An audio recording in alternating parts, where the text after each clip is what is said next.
All right, good evening, everyone. I'm Ray Sanchez, Superintendent of Schools, and I just want to welcome everyone that's joining us here today for our capital project update. We give everyone just one more minute and then we'll get started. So, but just want to thank everyone that's joining us here this evening.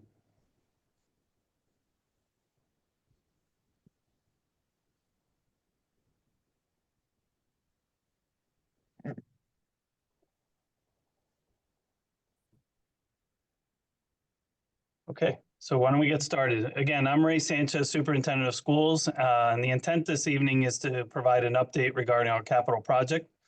A couple things we're going to focus on over the course of this presentation. Number one, we're going to give you some updated renderings in terms of what the project entails and what things are going to be looking like when we complete the project, and along the way at various benchmarks throughout the process. I'm going to talk a little bit about some decisions that we're making related to not just the construction, but just from a programmatic perspective. We'll give you an update related to the timelines related to those said decisions. We'll talk a little bit about the phasing and safety and security, or more so safety and health and wellness. So with me here today, we have a number of key individuals that represent our team. I'm going to ask them to introduce themselves, and then we'll jump right into the presentation itself. Tina from. Hi, I'm Tina Masidi-Sayas. I am with Mamasi. We're the architect of record and the district's architect. Brian.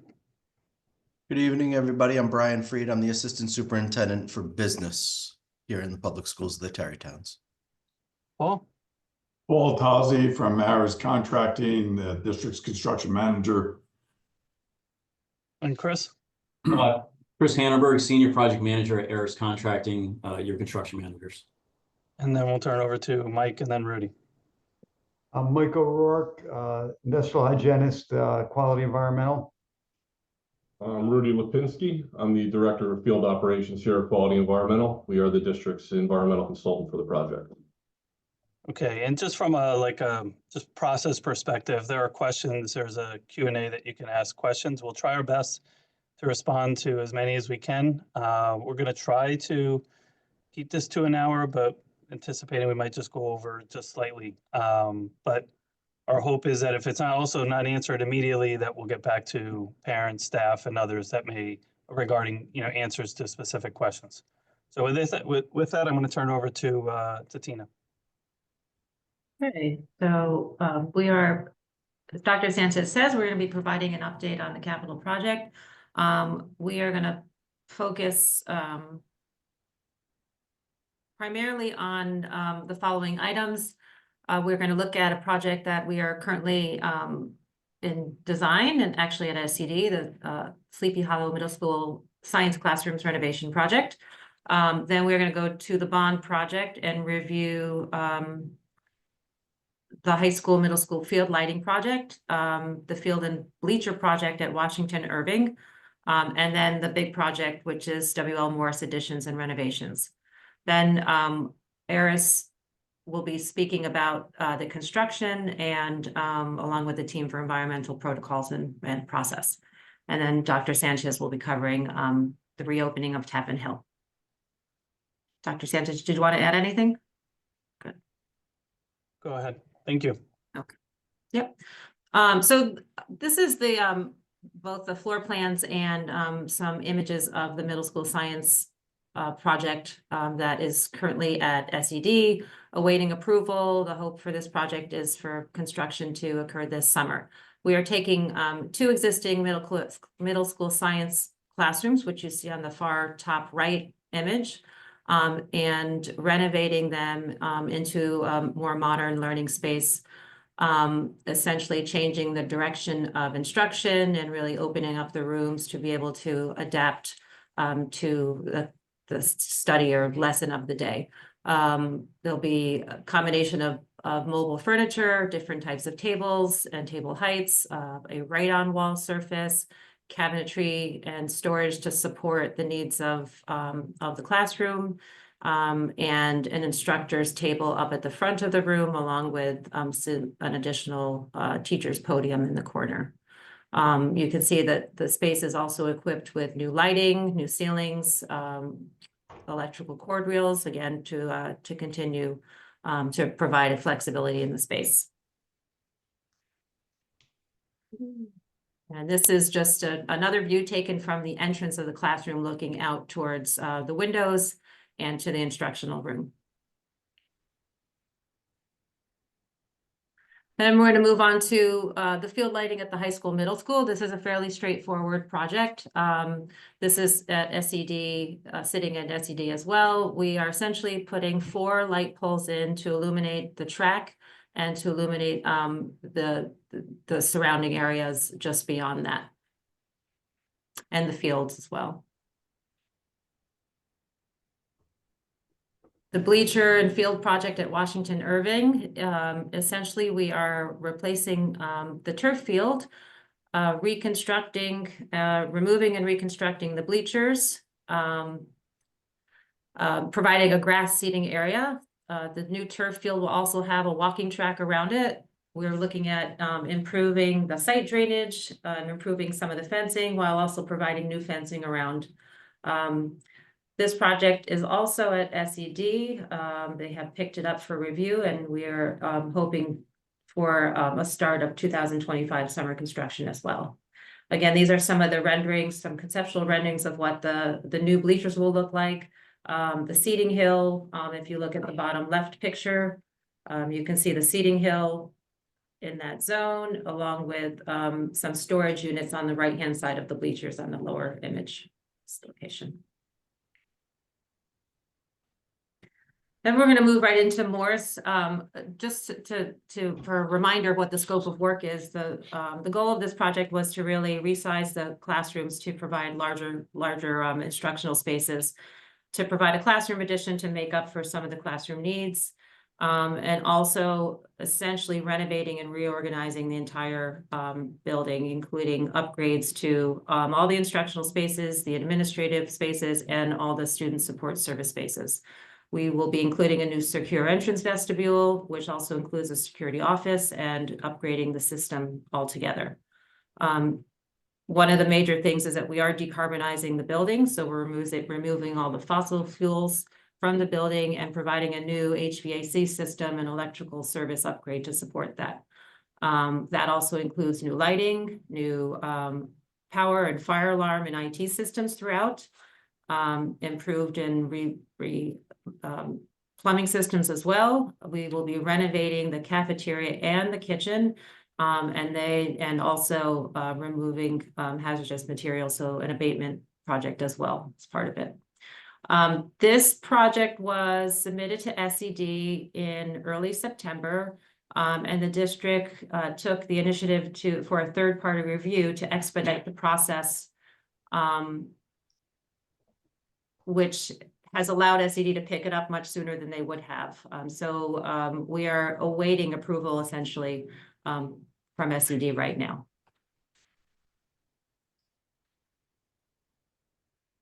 Then I'm just going to go over a few updated images of what some of the spaces and what the building is looking like as a whole.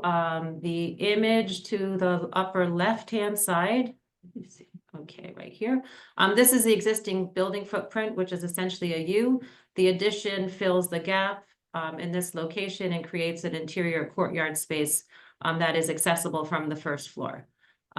If you look at this number 1 cut line, that's essentially cutting through the entire building. So you're seeing the 1921 building on the left-hand side, which is essentially mostly instructional spaces with some administrative space. In this case, you're seeing 2 full-size classrooms, 2 smaller instructional spaces, and a larger instructional space up on the 3rd floor. Then the next cut is through the courtyard. So what you're seeing is the new face of the addition at the back side, the courtyard side. This is the 1st floor level and an entrance directly from the new corridor that now connects the 2 wings of this building. And then cutting even further through the building, this is actually the elevator stack, the existing elevator. This is the corridor and a series of classrooms in the 1926 building. And below on the lower level is the location of the cafeteria and the kitchen. This is a view within the courtyard space. So you can see that we're providing some tables and chairs for student seating, for lunch, for instruction, a planting area, and then a small play area as well.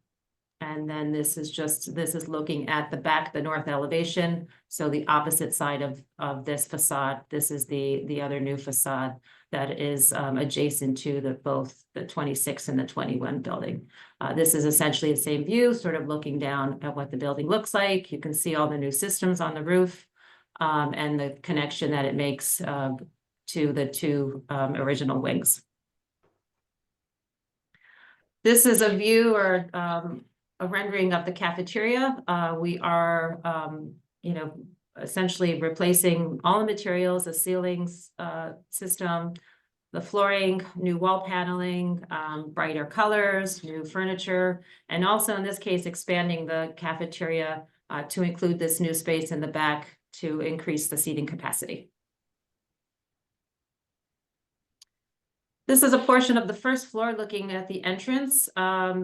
The new entrance will have a secure entrance vestibule for all visitors. Once doors are closed for the start of school, all visitors will come into a new vestibule, check in with the security office, and then enter into the lobby.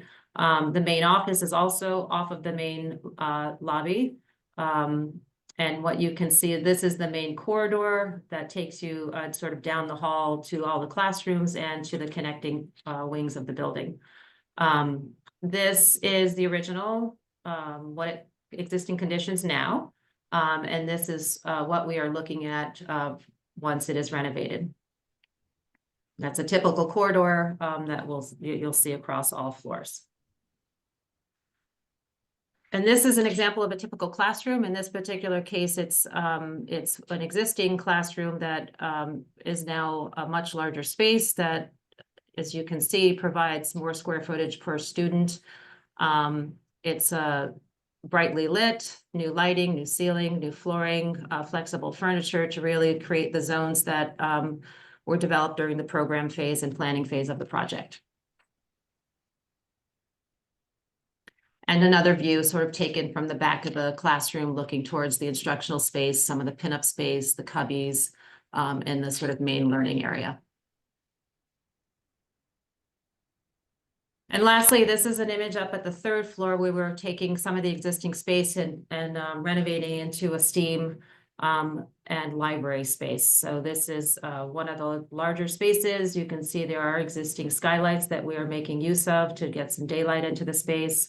It's a combination of a library zone for reading and with reading nooks and access to books, along with the activity and sort of maker learning zone in the center of the space.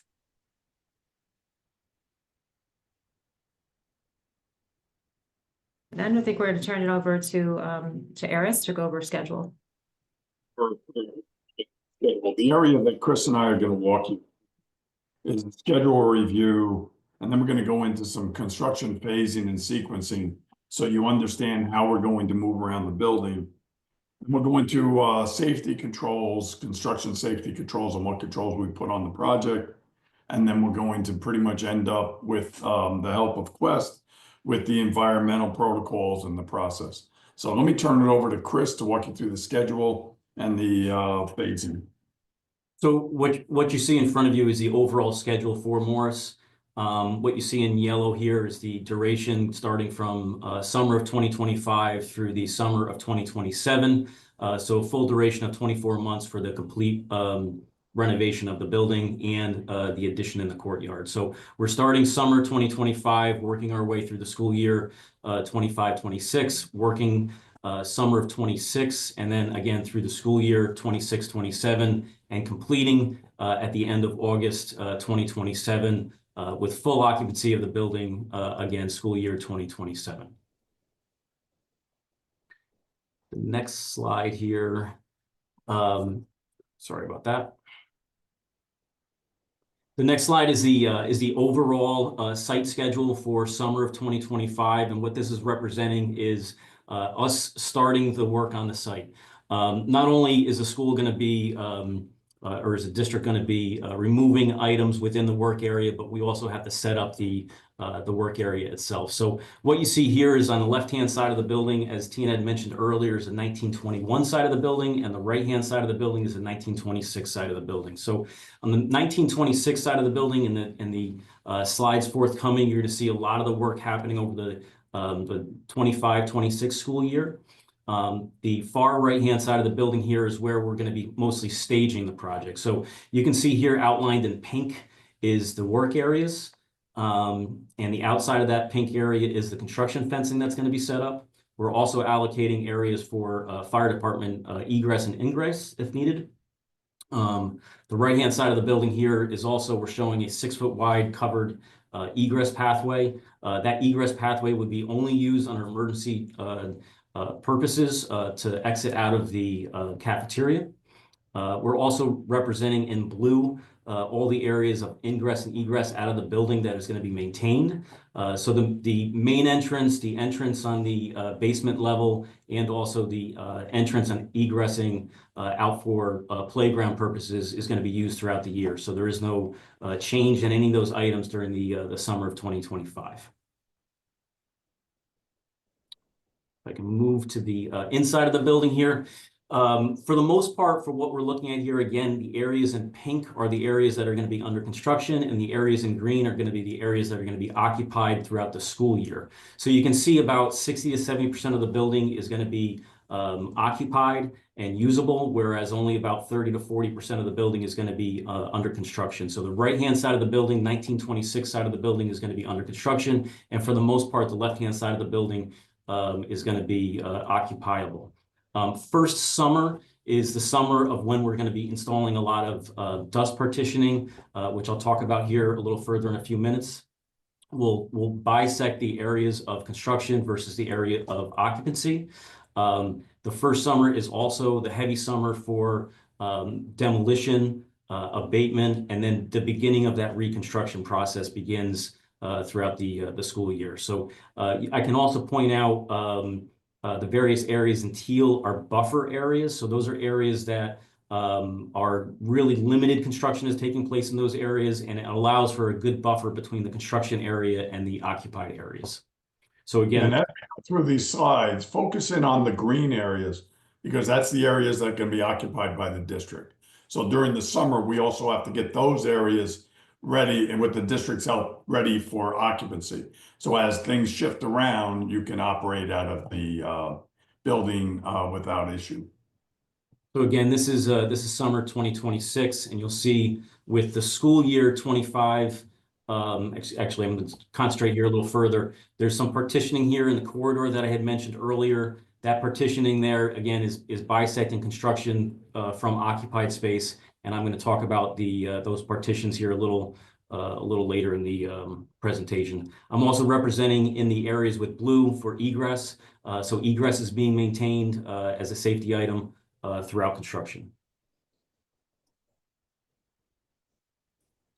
So the next slide is school year. Not up yet. Yeah, I'm having difficulty here.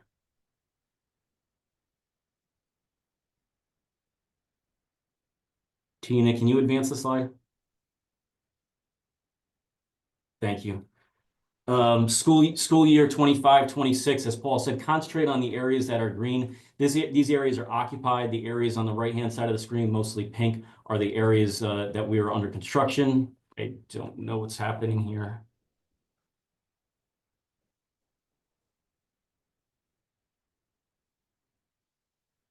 Paul, what slide is currently up? Summer of 27. Tina, can you back up one? Yeah, are you seeing the screen now? Sorry. I got summer of 27 on the screen. Okay, 1 second. Yep.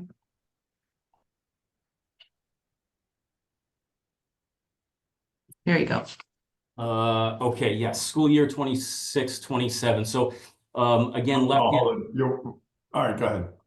left-hand side of the screen is mostly all green. Right-hand side of the screen is pink. Again, those are the occupied areas. So Tina, if you can just advance me one more. If I'm advancing one more, yes. Okay, so this is the completion of the project. It's summer of 2027. You can see on the right-hand side of the screen, or excuse me, the majority of the building is completed at this point. And what we're doing over the summer of 2027 is the wrap-up summer, so to say, the areas that weren't completed over the summer of 2026 or 2025. So the gymnasium, the main entries, the boiler room, those areas are being started over the summer of 2027, and then they are being completed at the end of August, and we are completing the project at the end of August 2027.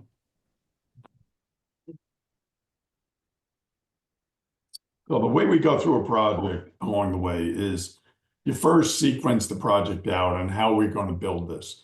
So that's what we've done first, is basically separate the building into the areas that we need to separate so that we can build on one side while you occupy the other side. And how do we build a project and keep the occupied side from being affected? And that's what we're going to go into now. We gave you a quick sequencing to get into the construction safety controls and the regulations that we go through. So let me, have Chris run through this again. So the next slide you're going to see here is the temporary facilities and controls. This is a portion of the specifications that we. Well, let's go over the one that's up. Do you see the one that's up? It's No. temporary. Your system must be behind. All right, this is the construction safety. We have, the areas we're going to be going over is construction traffic, the arrival times and the delivery times. We need to schedule those off-peak hours so we're not interfering with the bus schedule. So we build that into the specifications. Hazardous material removals, again, we'll dive into that a little further in the presentation with your environmental consultants. And construction noise.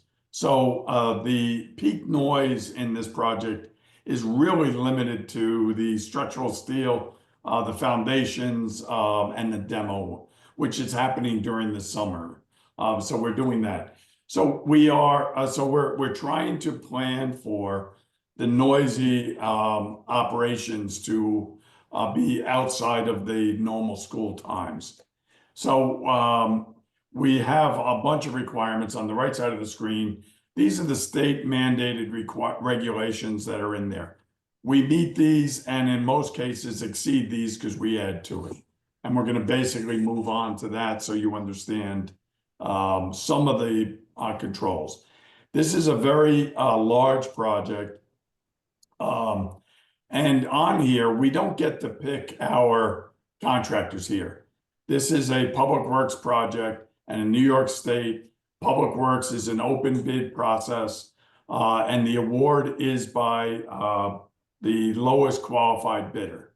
So we have a whole qualifying section to make sure that the contractors are qualified, and then we have to build into the specifications what is necessary to basically keep the occupied areas safe, and that's what we started doing. So now you can go to the next slide.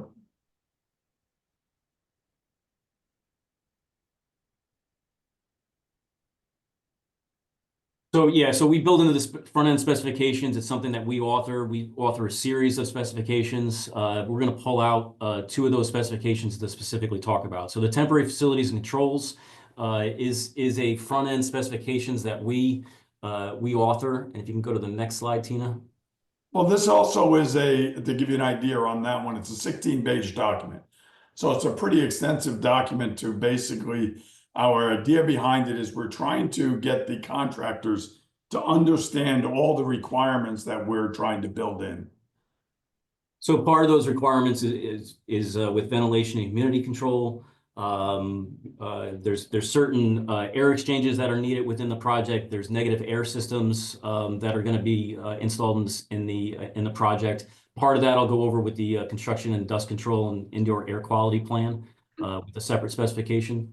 Right. So the reason why we have a separate specification for dust control and indoor air quality is because the importance of this project and working so closely to the other side. So what we did was, instead of having just a set paragraph built into the specifications. We built in another section that deals with specifically just dust control and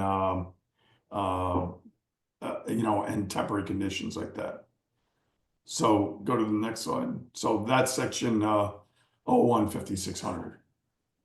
Yeah, so part of that specification is also safety signage and directional signage. So as visitors come to the site or the occupants come to the site, that signage is actually shown on the fencing and on the building and on the doorways to show where individuals are to go for different tasks and different items. Yeah, part of what we need to do is separate the construction from the occupancy. So not only inside the building, but outside the building also. So we want everybody that comes on site, that belongs on site, to be able to understand where the construction trailer is, what access they have, and where their entrance is, which is different from the school staff. As you have visitors and the teachers and the students, what entrances are being used for them and how they're to enter the building. So we're trying to control the site through signage along there and supervision as we go along. Next slide, Tina. This is where we're specifying the temporary partition. The temporary dust partition or sound partition runs from the existing floor up to the underside of the deck above. That partition is 3 5/8 metal stud that is 16 inches on center, has a top and bottom track. That partition has a 5/8 sheetrock each side. It is also filled with sound insulation. It will be taped, it will be painted on either side of that partition. And then the perimeter of that partition is also sealed off to keep any sound or dust migration through that partition. On the inside towards the construction area, we're going to have sound curtains installed on that partition to again help mitigate the sound transmittance through that temporary partition. And just make note that that partition ends up being a 1-hour safety rated assembly. So we're taking the condition of sound, dust. This is a completely sealed wall system. There are no doors in it leading into the existing building. The construction is entering the site from the exterior. We are containing ourselves in what we're doing is creating almost a separate part of the building that is totally separated from the balance of the building. And that's where we're working. We are putting in part of this, we're putting in a negative air system and filtration system so that if the dust that is developed during our work is being pulled out of the building through a filter and then exiting outside. So we're taking all the precautions to make sure that no dust or noise can interfere with the school operations. Next slide, Tina. So Paul had just mentioned the dust control systems and the negative air systems. Yes, this is a separate specification. I think it's 12 pages long. It is a full specification as far as what that negative air system is, how many air changes there are. The contractor will be putting together a full submittal on that package. Submittal will be reviewed. It will be approved. There'll be a pre-installation meeting for that negative air system, and the system will be implemented. Tina, you can go to the next slide now. So this is part of the language associated with that system that I had mentioned, and then Tina, if you can go to the next slide. This is part of the submittal process that the contractor will be filling out, and again submitting into the engineers and to us. For full review, full approval, and then full implementation out into the field, along with our control systems out there to ensure that the system is being used properly. Right. We can put into the specifications everything we need. And again, we're dealing with multiple prime contractors. So under the WICS law, we have 4 different prime contractors, the GC, mechanical, electrical, and plumbing.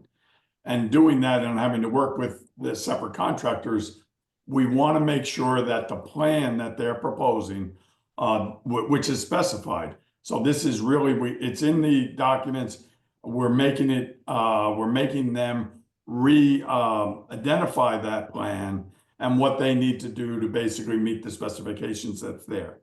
The other thing is that it needs teeth behind it, and we built in enforcement controls to make sure that a contractor that doesn't comply, we could deal with along the way. But having this plan, laying out the whole specification for what's required, and then having a plan gives us the greater ability to succeed on keeping the building safe, so that no dust or noise is affecting the existing building.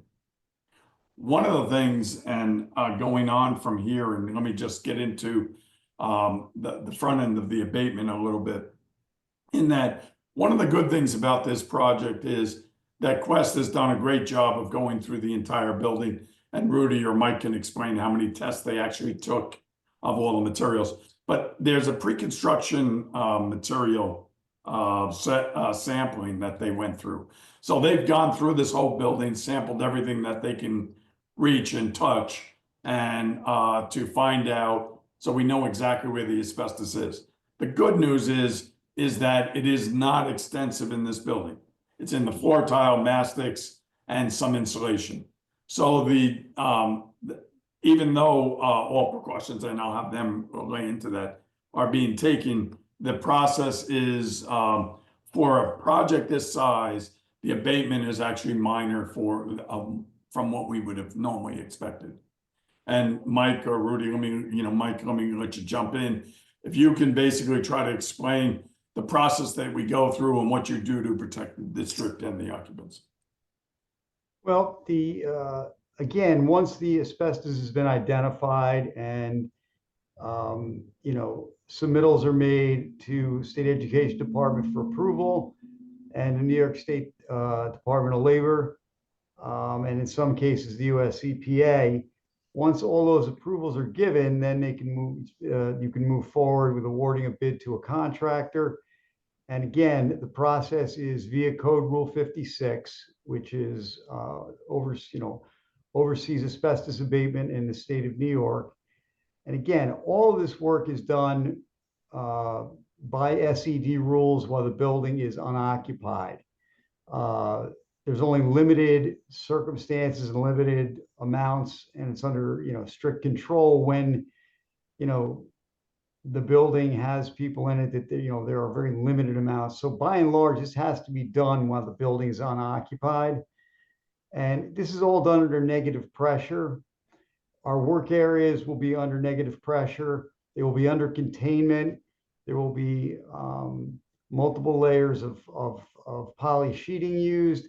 And the key with the negative air is that you've got a work area where you're exhausting air from that work area at a certain number of air changes an hour based on the size of the cubic footage of the space.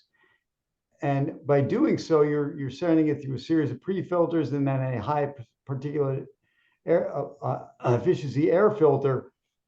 By doing so, all of the air going between the workspace and any other is going into the workspace.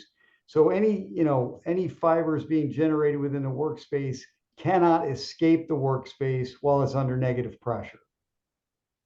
All right, so as long as that containment is maintained and that negative pressure is maintained, you're not going to have any migration of anything out of the work area.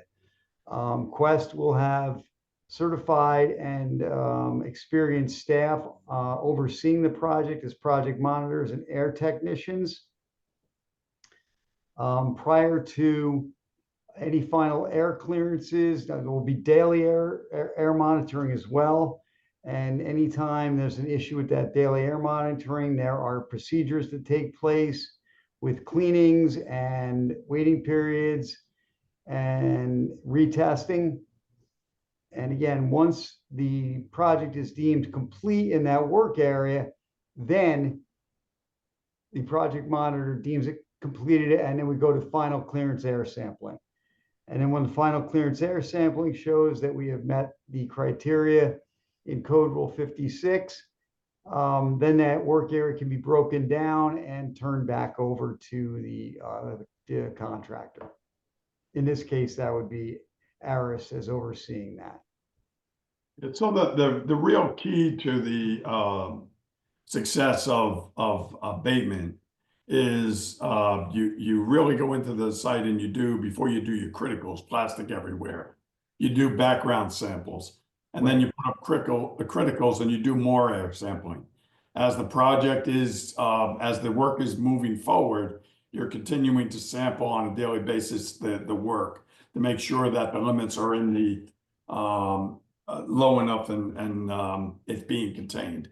And then it goes through multiple cleanings in the space and multiple air testing, both inside the space and outside the space, to prove that nothing is being transmitted onto any other area and moving through the work area.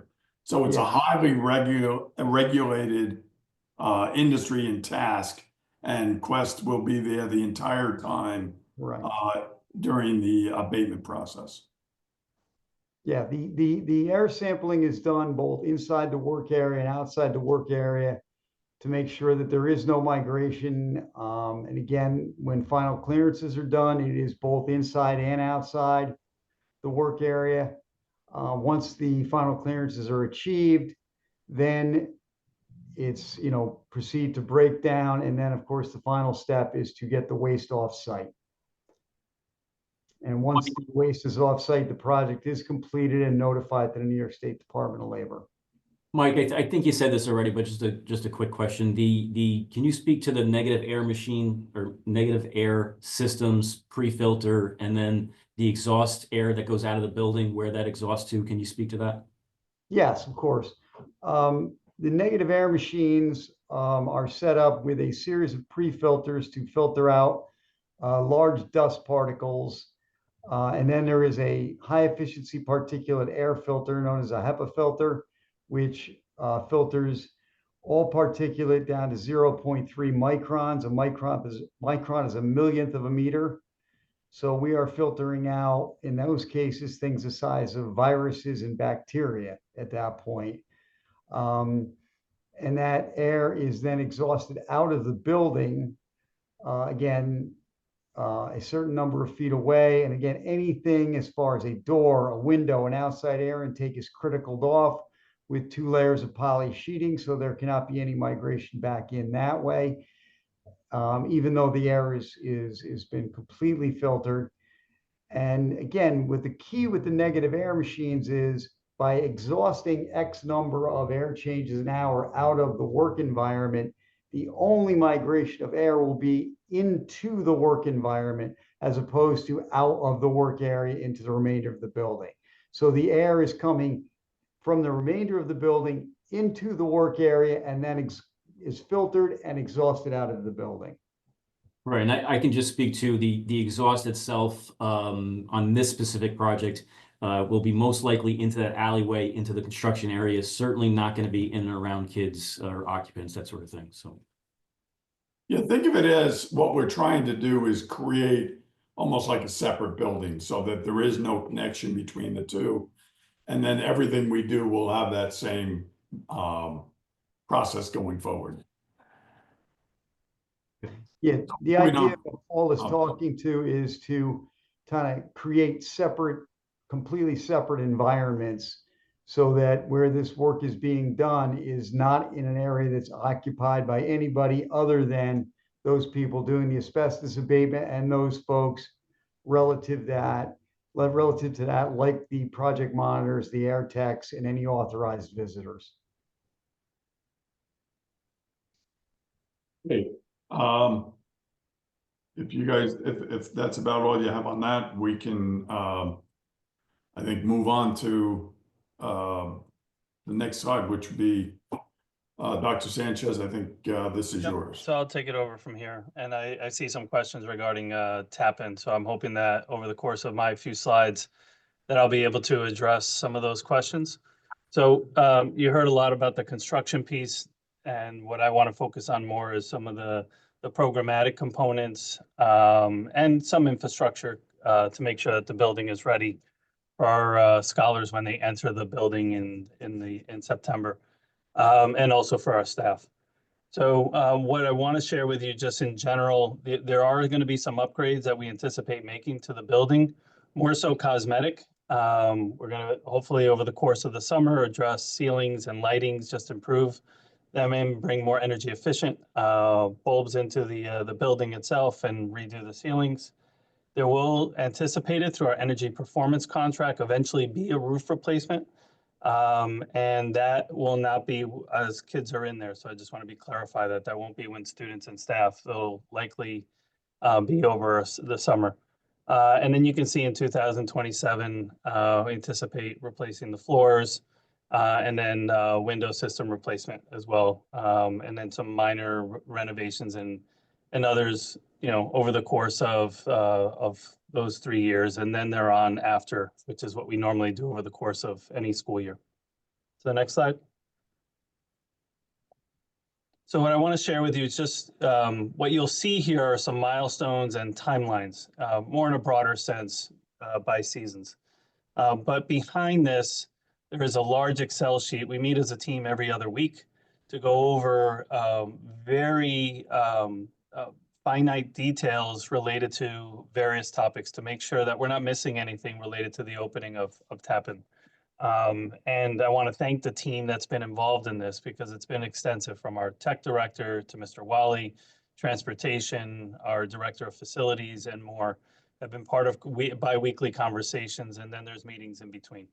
So let me just share a little bit around staffing.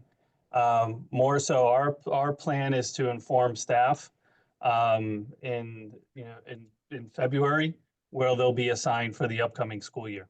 There's a reason behind that, and this also correlates with the administration component. We're going to wait till late February to make that decision. Staff that are choosing to retire have until February to notify the school district. So my hope and our hope is that we're not creating a plan and then folks are telling us that they're not going to be teaching the following year, and then we're moving people in and out of who's moving to Morris and who's moving to Tappan and who's staying. So this will kind of give us a sense of who's here, and then in turn start making some recommendations, finalize those, and articulate that with the staff. We'll also be assigning clerical, and I mentioned before leadership as well. We'll have clarity around that for everyone involved. And then also you should know that we're working on a master schedule. We're looking at our system. A lot of our buildings are tied to each other in terms of special areas. Our 6-day cycle helped us because now teachers can have dedicated days. Special area teachers can have dedicated days in buildings. And what I mean by that is, like, an art teacher might spend a full day at JP or Morris, and we're trying to replicate that moving forward. You know, in the past, what they would do is spend half a day in one building and then other half, and we lose travel time and others. So where our elementary principals have been working on finalizing that schedule, and you'll see we'll communicate there soon after. Next. Food service is another area we've looked at. We've gone through the kitchen. This, I want to thank Brian Freed and the team at Whitson's for reviewing the facilities itself. We're looking at our sustainability program. We've worked with our village and have conversations around the removal of our garbage, and at the same time also thought about our cafeteria tables. How are we going to work through having tables at Morris and now having another building in Tappan? And that is already in progress, and we anticipate finalizing those details in the spring. And then we'll finalize our composting program, which has really been highly successful across the district. And we want to maintain that as we move to Tappan. So we'll finalize that in late spring as well. Next. Safety and security is always a variable that we're conscious of. It's one of our number one priorities. We will, once we identify the staff, we'll able to identify our emergency response team. And every building has an emergency response team, meaning these are the individuals that meet in a subgroup to talk about various needs across their particular building. We'll start forming those teams based on assignment. We've already started to work with Alteris, which is a consultant group that we work with related to safety and security, to start developing the Tappan plan. And then we've also reviewed the playground, and that is complete. And then evacuation plans are in progress. We'll finalize those relatively soon. The next slide. Technology, there is a lot on this slide. I want to thank Ms. Kingsbury because basically everything that needs to be thought of related to technology, we want to make sure that we have the computers and technology that our teachers need for instruction, as well as our administration. But you can see from digital signage to Infinite Campus, our website, all those things are being considered in the course of the next few months. Next. And the move is obviously going to be significant. So at this point, we've secured a moving company. They in turn will give us the details that we'll share with staff and starting to look at what that is all going to entail in terms of their packing. We've already started to have conversations with staff about removing items that they no longer need or have not needed. So we're kind of decluttering at the same time. And then we'll give them formal directions as to, what the process as they move from one building to the next. We are looking at transportation. That's something we're looking at in a broader sense, and we'll have much larger conversations and public conversations around transportation. We've talked a little bit initially when the bond or during the bond process of the need to look at start times. We're going to need to look at that again because we're bringing another school on, but we'll have, again, broader conversations associated with that so that it all works for all our buildings from JP through the high school. And we're also looking at our after-school programs. Right now, specifically to Morris, you have our after-school program that serves our first and second graders. We're working with the provider to see how we're going to manage that program, and we'll share more details with with parents that are impacted by those decisions after formalizing it with our after-school provider. But you can see a lot more details regarding the packing and other things associated with that. We're in progress and confident that we'll get them all done in a timely fashion. Other aspects that I think are really important, you'll note the decluttering, which is just helpful for our custodial staff and starting to remove, so it's not all at once. But we'll start having orientations specifically for our first grade parents, those that are entering the building, so that they have an opportunity to see the site. Granted, keep in mind that, some of the work that we anticipate doing from lighting and ceilings, improving the ceiling tiles, but we'll get a sense of what the building is going to look like and what your child's physical setting will look like over the course of the next 2 years. We're going to invite our staff that have been selected to be at Tappan to go to visit the school, see their classroom, and start just visualizing what it's going to look like, and that way we can get some feedback of things they want us to consider as we plan on on the opening of school. And then lastly, time for unpacking, and that's something we're very conscious of in terms of just giving our teachers time, number one, to pack, but then to unpack and make sure our classrooms look as they always do for our students, and with deep care around the environmental setting for the students specific to the classrooms themselves. Anything else? Next slide. Okay, so we're going to stop there. There was a lot of information shared. And we'll pause for some questions. I know Brian's been kind of monitoring the Q&A, and we'll try our best to answer as many of the questions that have been asked to this point. But I do hope this won't be the end. We talked about doing another session in March with a date to be determined, just to give you an update more specifically on some of those things that I outlined, plus potentially even a review of items that we discussed here today. But want to thank everyone that's here again for your time and dedication, and the team that's here on the screen sharing all the information that they have to this point. So Brian, I'll turn it over to you. Sure. So first question, I see the third floor is green and presumably classroom space. There's no bathroom on that floor, and how will that be managed? Yeah, so I could speak to that. There is a bathroom on the second floor. There's one classroom that we anticipate having to that we'll need to use for regular ed classrooms. We'll operate it the same way we do now. Students will just have to go down one flight of stairs to the classroom or to the bathroom themselves. But that's how we normally do for like music classes, art, and others. So that's what we anticipate, at least for for that particular class that's on the third floor. I'm extremely concerned about the potential health hazards for my child going to school during this construction. Is the district attempting to secure an alternate location for next year's second graders? It seems inequitable that these children are the only children in the district without a construction-free location for school. About relocating pre-K and putting second graders in JP or Tappan. Are you trying to solve this concern? Some kids are going to private schools to avoid. Yeah, so I'll respond to that. We've looked at every potential option related to alternative spaces. Brian and I even just going back because some have asked, did you look at Transfiguration? We did. That is now going to house the BOCES program, so that is not available to us. And also moving pre-K and others out of the building, there is no space within the community for that. We actually, on a smaller scale, we tried to find space for a few sections of pre-K last year and we were unsuccessful.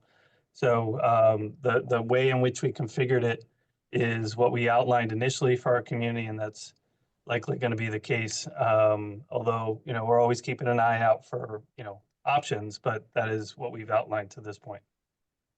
And TD, I'd encourage you to reach out to me if you have additional questions. I'm happy to help with any questions that you might have. Will all the new seats in all of the construction be desks and group seating and not individual rows? And secondly, what is the estimated cost of the new science labs? I can take number 2, and the estimated cost is about $800,000. Yeah, and that was in our general fund last year through our facility line. And then as it relates to the classrooms, yeah, I would not want individuals to leave here thinking we're going to just put students in rows. There will be some flexible seating and group tables, very age appropriate furniture for our students, particularly in the early grades. So want to take away that myth. So, and our staff will have a voice in, the decision making of like the furniture we'll be purchasing for them. How is the district going to manage splitting the administration of the first and second grades that are going to be in 2 buildings for the next 2 years? Yeah, so that we'll share more of that information in late February with, with our community and with our staff. I'm interested in seeing what areas are still under construction in 26, 27, but hopefully this deck will be available later. Yes, we will be posting this deck on our facilities website, the portion of our TUFSD website dedicated to facilities. Also, go ahead, Brian.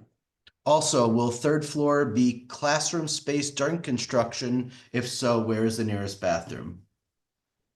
So it's similar to the last question, but I do want to reference the fact that we are, in addition to posting this webinar on our website, we'll also be sending out the link to the webinar to all families tomorrow morning and staff. Understand that tests will be run for lead and asbestos, but with what frequency will they be tested throughout the course of the project as new areas are uncovered and exposed? And how will these safety protocols how are these safety protocols regularly checked? I can answer this one, Mike. I think what you're talking about, I mean, for a daily abatement while we have work going on, there's air samples being run on a daily basis, clearance air sampling like Mike had spoke about earlier. I think what the question is if they find new materials as the project is going on, I think is where that question is going. We have these kickoff meetings in the beginning, these construction meetings with everybody on site and kind of go over where everything is that we know the asbestos, where the lead is. And we make it known to them that they need to let us know if they find something during construction so we can then come in, evaluate it, test it if we need to, and then put in the proper protocols for remediating whatever is found during construction.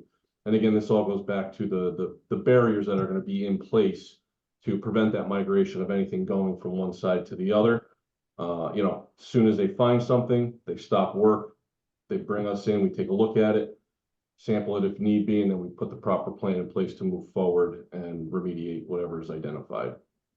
Right now, the abatement is scheduled for during the summer. And like I said, the abatement on this building is made easy because of the amount of testing that was done. On the mechanical systems, it's a steam system, so all the units are stacked. So we're identifying all the piping on that. and all the floor tiles been identified. Also, the same thing with the plumbing, it's stacked systems, so it's easy to identify. This building doesn't have a lot of piping running throughout all different ways through the building. So what we have, we're pretty confident that we're going to be able to eliminate anything during the summer. If we do find something, then a new protocol will be established to remove it, but we're not expecting that to happen. But it will not, there will be no removal of the anything during the while the building is occupied. Will the air system be directed away from the playground when you get to that side of the building? The when we get to that side of the building, the air movement that we have, the negative air that is for dust is when we're under construction, not during abatement, will be out towards the alleyway and exhausting out that way. So no, we're not exhausting anything toward the playground. Anything will exhaust into the alleyway, which is our staging area. So the alleyway will just be used for construction staging and building access for us. And can someone address the outdoor playground space and access? Yeah, I can jump in there real quick. It's the playground will be accessible to all students and staff. So it's basically status quo related to what they have now will be what they will have over the course of construction. That being said, since I have a moment, our community was and the village was successful in receiving a large grant, the New York Forward Grant. And that's more than $1 million that we anticipate allocating towards that. So eventually that playground will be renovated for not only school, but community use. It's been asked, well, when will that take place? It's fair to say that that's going to take place after the Morris construction has been completed. We've talked about it as a team, meaning many of us on the screen, and accessibility, and it's just too much for that site to handle in the moment. But we are working on eventually sharing what some of those options might look like for our community. But the major renovations will take place after the constructions to Morris. What level of or what rating of filtration will be used during the project? After the summer, during the summer, as Mike had explained before, they're using HEPA filtration for asbestos. We're basically looking to move the air to the alleyway side, and what we're dealing with is predominantly dust. So we're not using HEPA filters, we're using standard dust filters. But the idea behind our system is to move the air away from the existing building. We're looking to pull the air through our construction area and move it to the alleyway.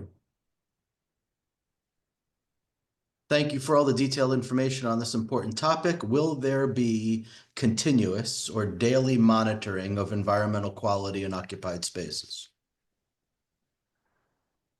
I'm not exactly sure what's being asked. We have daily meetings with the building administrators to make sure that and full access, make sure that we haven't we're not interfering with their ability to operate. But right now, once the building is deemed safe, no existing hazardous materials, there is no specific testing that's required. We are not doing any work in the occupied areas and completely sealing ourselves off in the work areas. So we hadn't so we're not dealing with any hazardous materials that we're aware of. I am also curious how the grades will be split between the schools. So I can speak to this. The grades aren't split themselves, but in the first year, Tappan Hill would be first grade. Those students would stay there for throughout their second grade year before going to WI in the last year.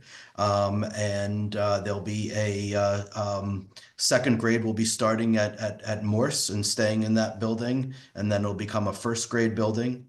And then in that final year, we will have kindergarten. We're scheduled to have kindergarten in at Tappan Hill. And that information too, if you want to reference, is on our website, facility website. I may have missed this information. Will there be any work done in the playground? I think we've satisfied that question now. If it's for Morris, the answer is yes. And then we're thankful also that the existing playground at Tappan will remain. So we're excited for what that's going to mean for our kids. Can you share who will be the principal, nurse, and whether the specials teachers will be able to go to all three schools? So we figured out a plan related to the specials. It all works, but we haven't rolled that out to our staff and would like to get some feedback. There will be a dedicated nurse to the building, and then administration, and even that assignment is a TBD, but there will be a full-time nurse at the building as well as an administrator. Will you be testing transportation before the school year begins so you can ensure that things run more smoothly than they have this year? You want to take that, Brian? I sure can. So yes, we will be having extensive testing and along with enlightened assumptions around where we've been from this year. So thanks for that question, and the answer is yes. What's the due date for a final decision on Tappan start and end times? We're going to be rolling that out likely next month and having broader conversations. And my hope is that we can finalize things by late March, early April. But that's a soft timeline, even though I'm saying it on screen, because we want to make sure we have time for various stakeholders to kind of weigh in on it. Who will be the principal for the Tappan site? Is it still Principal Wally? TBD on that one still, with much of it coming out with the rest of the staffing decisions. Not sure what the plan will be for first and second graders having access to Chromebooks at Tappan Hill.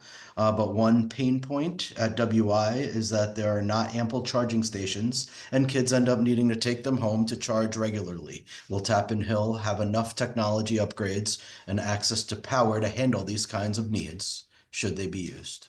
So twofold, that's come to our attention about the chargers, and I know Ms. Kingsbury's working hard to address that. So thank you for articulating that, number one. Two, similarly, Ms. Kingsbury's working alongside Mr. Wally to make sure that the needs of that building from a technology perspective are fully addressed. So we can more clearly articulate what those plans are, but in a broader sense, what they need is what we're planning for. So, and I haven't heard anything to this point that is of concern where we can't have it fully operational for the start of the school year.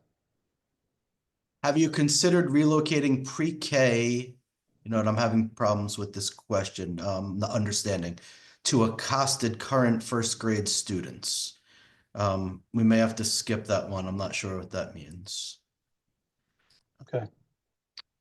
How will parking challenges be handled at both Morse and Tappan? Both have limited space, and Morse will have less than will then have less with construction. Excuse me. Yeah, so we twofold, and Paul, correct me, or Chris if I'm wrong in any way, but we've basically asked for how many spots we need to support the staff at Morris School. So that is what's going into the plan. There hasn't been any conversation around you have to make it work. It's basically been, what do you need? And we'll seek to make sure that we have enough staff parking spots. At Tappan, we've gone through. We estimated approximately 70 spots existing right now and about 40 staff, approximately 40 staff members being at the building. These are approximates. So just in those numbers, clearly we have enough.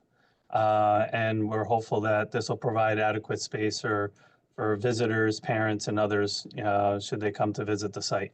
Granted, just with the caveat, if there was like a large school, whole school event, obviously, that always presents a challenge no matter what building and no matter what school. But I do want to share this with the community that there's going to be limitations overnight. That Morris will not be available for parking, basically. So it's going to be a real challenge for us as a community during that period of time. And we've talked, with our village officials around just that, and we'll continue to communicate that for those that are more directly impacted. And that's already a variable that clearly is of challenge to our community as it exists, and that's more specific to Morris. Do workers that contractors hire have to meet specific background checks to work in a school? I'll answer that one. The regulations and laws don't allow us to do background checks, and but what we do is we manage a database of all workers on site and all visitors into the construction. So they're badged by us in the construction trailer that we put on site. And at the same time, for them to get a badge, they're run through a sexual offender database to make sure that they're not on any of those lists. But so if anything does occur during the course of the project, we can easily identify who the offending party was and address it immediately with the district's help. Will there be regular monitoring or testing of lead, etc., in the area where students will be, in addition to having this barrier between the two areas? We're not planning on doing any work in the existing areas, so our intent is that we basically seal off the construction areas so that the existing areas will operate the same as they did last year and every year before that. So the building has been thoroughly tested and sampled by Quest to identify where the problem areas are. But we didn't necessarily figure in testing for the existing areas because we're actually not working in any of them.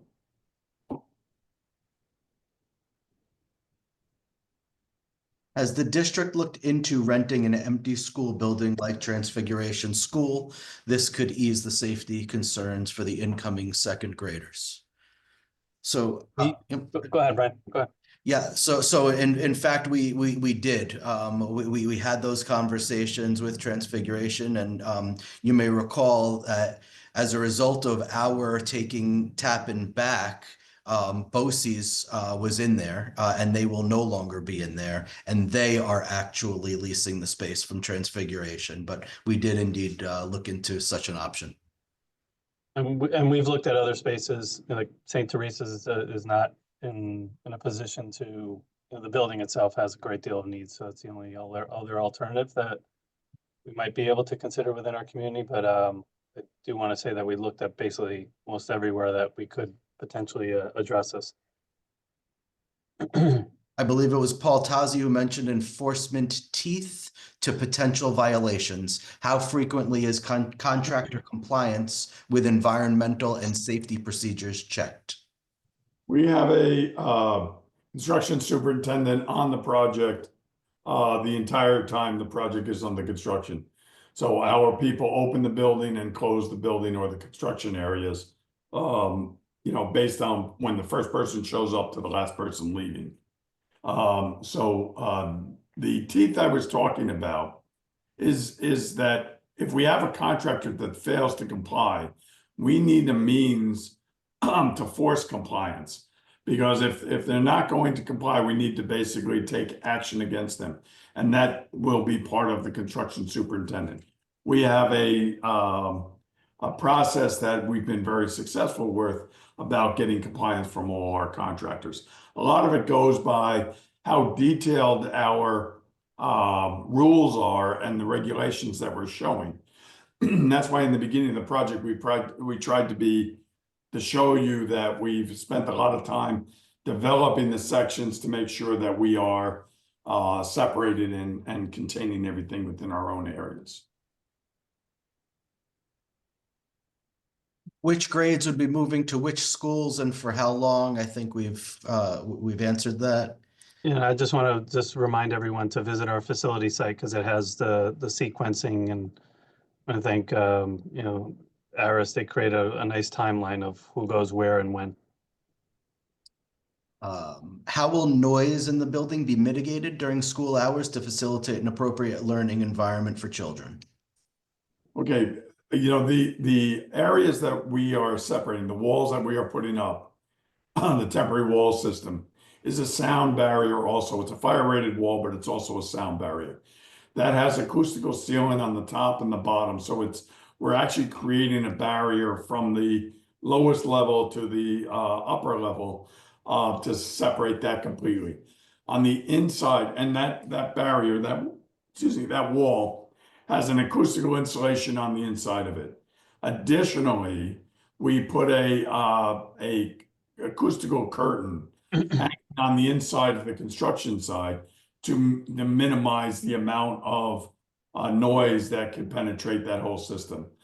Then we also looked at buffer areas to create some buffer zones between the two buildings so that we have a dead space not allowing noise transmission. Are crosswalks going to be installed and/or crossing guards going to be at Tappan Hill? So this conversation around the like the traffic flow, we're going to be having conversations with the village around this. So we'll share more down a little further on in the school year. But we're conscious of obviously safety for our students and the community as well that resides there. But we'll share more, hopefully maybe even by the next webinar. But we are having those conversations with village officials. Lauren, thanks for posting that link. Apologies if already asked and I missed. Have trailers on another district property been considered? Thank you.